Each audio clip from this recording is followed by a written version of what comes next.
কেমন আছো সবাই? আজ আবারও একটা সুন্দর ভিডিওতে তোমাদের সবাইকে স্বাগত জানাই। তো আজকে আমি তোমাদের সাথে চিকেনের একটা দুর্দান্ত রেসিপি শেয়ার করব। এই রেসিপিটার নাম হলো পাকিস্তানি চিকেন। তার জন্য সবার প্রথমে কড়াই তেল দিয়ে তেলটাকে বেশ ভালো করে গরম করে নিতে হবে।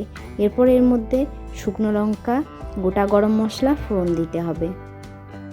তারপর আগে থেকে কুচনো পেঁয়াজগুলো দিয়ে পেঁয়াজগুলোকে বেশ বাদামি করে ভেজে নিতে হবে।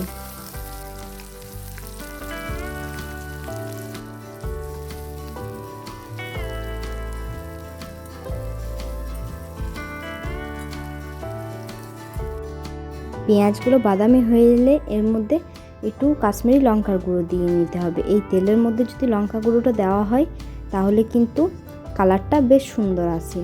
এরপর এর মধ্যে পরিষ্কার করে ধুয়ে রাখা চিকেনগুলো দিয়ে বেশ ভালো করে ভেজে নিতে হবে।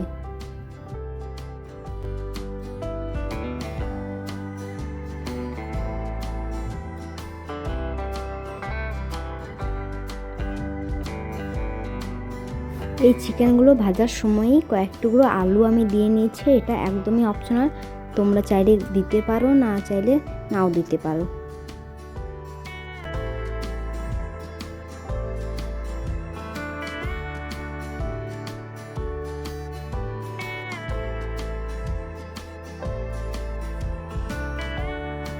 চিকেনটা যখন দেখবে ভাজা ভাজা হয়ে গেছে তখন এর মধ্যে কিছুটা বাটা মশলা মানে জিরে, ধনে, আদা, রসুন আর কাঁচা লঙ্কার একটা পেস্ট সেটাই দিয়ে নিতে হবে।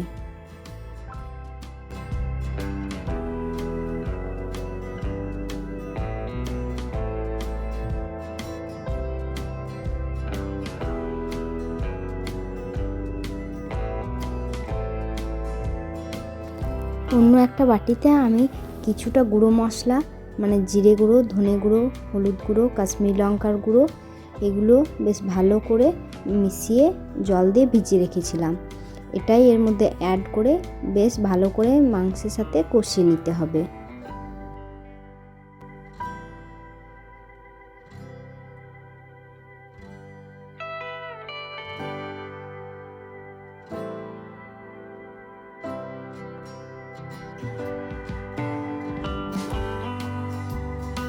তারপর এর মধ্যে আমি একটু টমেটো সস দিয়ে নিয়েছি।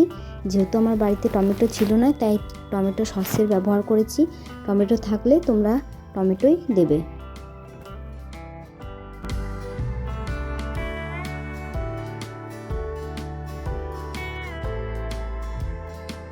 মশলার সঙ্গে মাংসটা বেশ ভালোভাবে কষিয়ে নেওয়ার পর এর মধ্যে পরিমাণ মতো নুনটা অ্যাড করে নিতে হবে।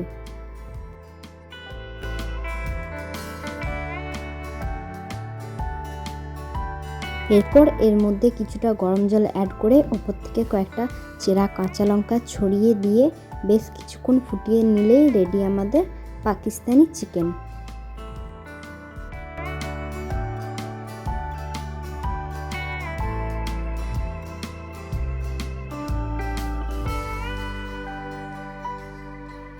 তাহলে আজকের মতো ভিডিওটা এখানেই শেষ করি। দেখা হবে আবারও কোনো একটা সুন্দর ভিডিওতে।